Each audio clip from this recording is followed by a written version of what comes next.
بسم اللہ الرحمن الرحیم۔ شروع اللہ کے نام سے جو سب پر مہربان ہے، بہت مہربان ہے۔ یہ کافر لوگ کس چیز کے بارے میں سوالات کر رہے ہیں؟ اس زبردست واقعے کے بارے میں جس میں خود ان کی باتیں مختلف ہیں۔ خبردار، انہیں بہت جلد پتہ لگ جائے گا۔ دوبارہ خبردار، انہیں بہت جلد پتہ لگ جائے گا۔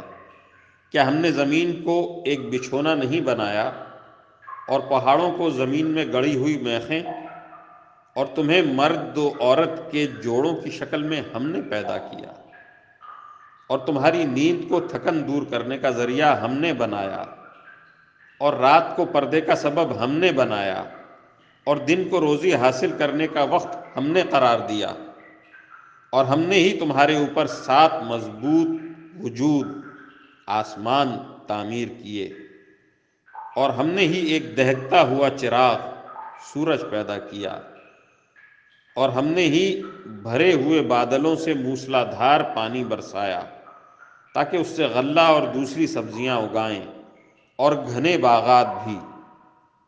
یقین جانو فیصلے کا دن ایک متعین وقت ہے۔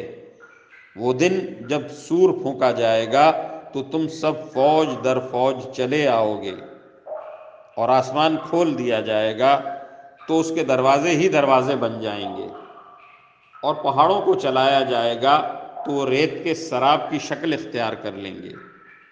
یقین جانو جہنم گھات لگائے بیٹھی ہے اور سرکشوں کا ٹھکانہ ہے، جس میں وہ مدتوں اس طرح رہیں گے کہ اس میں نہ وہ کسی ٹھنڈک کا مزہ چکھیں گے اور نہ کسی پینے کے قابل چیز کا، سوائے گرم پانی اور پیپ لہو کے، اور ان کا پورا پورا بدلہ ہوگا۔ وہ اپنے اعمال کے حساب کا عقیدہ نہیں رکھتے تھے، اور انہوں نے ہماری آیتوں کو بڑھ چڑھ کر جھٹلایا تھا، اور ہم نے ہر چیز کو لکھ کر محفوظ کر رکھا ہے۔ اب مزہ چکھو، اس لیے کہ ہم تمہارے لیے سزا کے سوا کسی چیز میں اضافہ نہیں کریں گے۔ جن لوگوں نے تقوی اختیار کیا تھا ان کی بے شک بڑی جیت ہے۔ باغات اور انگور اور نوخیز ہم عمر لڑکیاں اور چھلکتے ہوئے پیمانے، وہاں پر وہ نہ کوئی بیہودہ بات سنیں گے اور نہ کوئی جھوٹی بات۔ یہ تمہارے پروردگار کی طرف سے صلہ ہوگا، اللہ کی ایسی دین ہوگی جو لوگوں کے اعمال کے حساب سے دی جائے گی، اسی پروردگار کی طرف سے جو سارے آسمانوں اور زمین اور ان کے درمیان ہر چیز کا مالک بہت مہربان ہے۔ کسی کی مجال نہیں ہے کہ اس کے سامنے بول سکے۔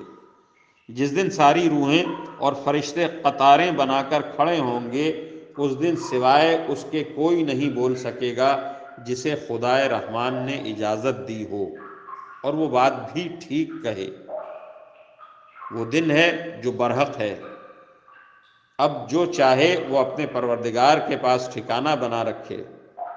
حقیقت یہ ہے کہ ہم نے تمہیں ایک ایسے عذاب سے خبردار کر دیا ہے جو قریب آنے والا ہے، جس دن ہر شخص وہ اعمال اپنے آنکھوں سے دیکھ لے گا جو اس کے ہاتھوں نے آگے بھیج رکھے ہیں، اور کافر یہ کہے گا کہ کاش میں مٹی ہو جاتا۔